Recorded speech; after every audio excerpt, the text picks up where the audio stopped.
આજે બહુ જુદા પ્રકારના અનુભવની વાત કહેવાનું મને મન થયું.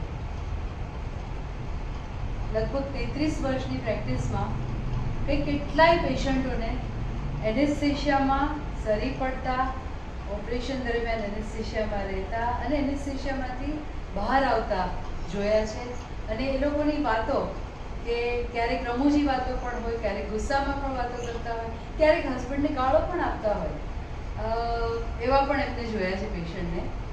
તમને એમ થશે કે આજે આ વાત કેમ કરું છું, પણ આજે આટલા વર્ષો પછી મને પોતાને એનેસ્થેશિયા લેવાનો સમય આવ્યો અને લગભગ 2-3 કલાક પહેલાંની જ વાત કરું છું.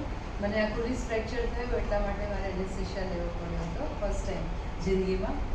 હવે એ અનુભવ એટલો બધો આહલાદક હતો કે મને વર્ણવતા પણ એટલો બધો આનંદ થાય છે. અમે લોકો ગયા અઠવાડિયે તારંગા હિલ ગયા હતા અને ઓપરેશન થિયેટરમાં જતાં પહેલાં નીપા, હું અને મારા હસબન્ડ અમે 3 જણા તારંગા હિલનું વર્ણન કરતા હતા. અને પછી ઓપરેશન થિયેટરમાં મને એનેસ્થેશિયા આપ્યો. પછી જે હું ગઈ છું તો તારંગા હિલના શિખર પર પહોંચી ગઈ. ત્યાંના મૂળનાયક દેવની સાથે સાથે હું ફરી અને 52 દેવીઓમાં પણ જે દેવતા હતા બધાની સાથે સાથે હું ફરી, વાદળોમાં ફરી, સ્વર્ગમાં ફરી.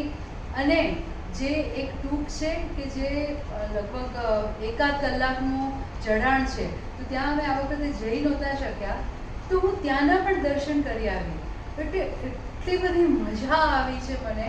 અને મને એનેસ્થેશિયામાંથી બહાર લાવતા હતા ને તો બી મને એવું થયું કે અજય સર હજી મને બહાર છે, મને આમાં રહેવા દો એવું મને લાગતું હતું.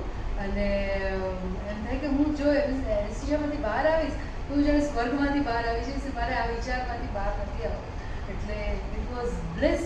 મારું ઓપરેશન સરસ થઈ ગયું છે અને મને સારું છે.